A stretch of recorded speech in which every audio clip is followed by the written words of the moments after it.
रुक्मणी जी ने राधा रानी के दर्शन किए। जब कुरुक्षेत्र की कथा आती है भागवत में, जब भगवान के 16,108 ब्याह हो गए, द्वारिकाधीश बन गए, उसके बाद कुरुक्षेत्र में 100 साल बाद ब्रजवासियों से मिले ठाकुर जी, तब रुक्मणी आदि सब पत्नियों के मन में आया कि ये राधा रानी को देख के तो आए, कितनी सुंदर है, त्रिलोक की सुंदर कृष्ण की हम पटरानियां हैं, हमारी सुंदरता के आगे स्वर्ग की उर्वशी आदि, रंभा आदि अप्सराएं भी फीकी लगती हैं, परंतु ये राधा रानी कैसी हैं, एक बार देख के तो आए। थोड़े अभिमान में गई हैं किशोरी जी को देखने के लिए। जैसे ही जिस शिविर में किशोरी जी विराजमान थी उसमें भीतर प्रवेश किया तो मृग नैनी, मृग जैसे नेत्र, एक बार किसी को देख लें तो वो वहीं स्तब्ध मूर्तिमंत हो जाए।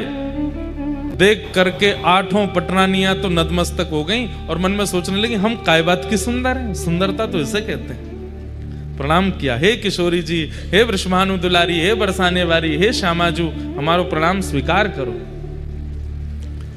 तुरंत, मैं राधा रानी नहीं हूं, मैं तो दासी हूं, राधा रानी भीतर है। 8 में से 4 तो वहीं से ही लौट गए। बोले जब दासी की सुंदरता हमसे सहन नहीं हो रही है, किशोरी जी को कहां देखेंगे हम। 4 ने प्रयास किया और भीतर गई तो बाहर जिसे देखा उससे भी अतीत सुंदर, बोले निश्चित किशोरी जी हैं। प्रणाम किया, बोले आप किशोरी जी? बोले नहीं नहीं, मैं दासी हूं, किशोरी जी भीतर है। 2 वहां से भी लौट गई, बोले कि अब किशोरी जी को नहीं सहन कर पाएंगे हम, ये तो दासियों ने हमारे मान का मर्दन कर रखा है, किशोरी जी क्या करेंगे। कहते हैं अंत तो गत्वा रुक्मणी जी पहुंची बस, और जैसे ही रुक्मणी जी ने प्रवेश किया, असंख्य, संख्या गिनी नहीं जा सकती, इतनी असंख्य सुंदरियां चारों ओर बैठी हैं, और उन सबकी सुंदरता में विशेषता यह है, एक की भी सुंदरता काम प्रकट नहीं कर रही है, सबकी सुंदरता गुण प्रकट कर रही है, नेत्रों से अश्रु प्रकट कर रही है। और उन सब के मध्य में एक सिंहासन पर तप्त कांचन गौरांगी श्री राधे वृंदावनेश्वरी श्री किशोरी जी विराजमान है। रुक्मणी जी देखते ही मूर्छित हो गए, बेहोश हो गई, सुंदरता सहन नहीं कर पाई, इतनी सुंदर। किशोरी जी के रूप का कहां वर्णन करूं। तुरंत किशोरी जी ने जाकर के रुक्मणी जी को संभाला।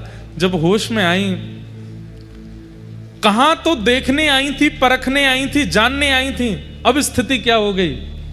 जो रुक्मणी जी कभी कृष्ण से वियोग की इच्छा नहीं रख सकती, ठाकुर जी दूर चले भी जाते हैं तो रो रो करके रुक्मणी जी का बुरा हाल हो जाता है, वो रुक्मणी जी की स्थिति क्या हो गई। किशोरी जी को देख करके कह रही हैं, हे श्यामाजू, बस एक इच्छा पूरी कर दीजिए। बोले क्या?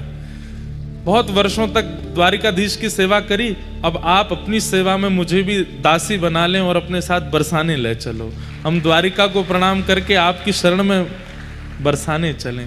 तब किशोरी जी ने हृदय से लगाया, नहीं, हमारे प्राण आपके पास हैं, उनकी सेवा आपको करनी है, और जब समय होगा तो हम आपको स्मरण कर लेंगे।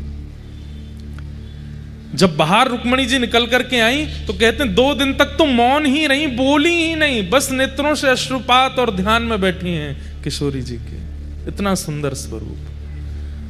तब जैसे तैसे सब जो दर्शन नहीं कर पाई थी उन्होंने पूछा, बताइए तो सही उनका रूप कैसा है।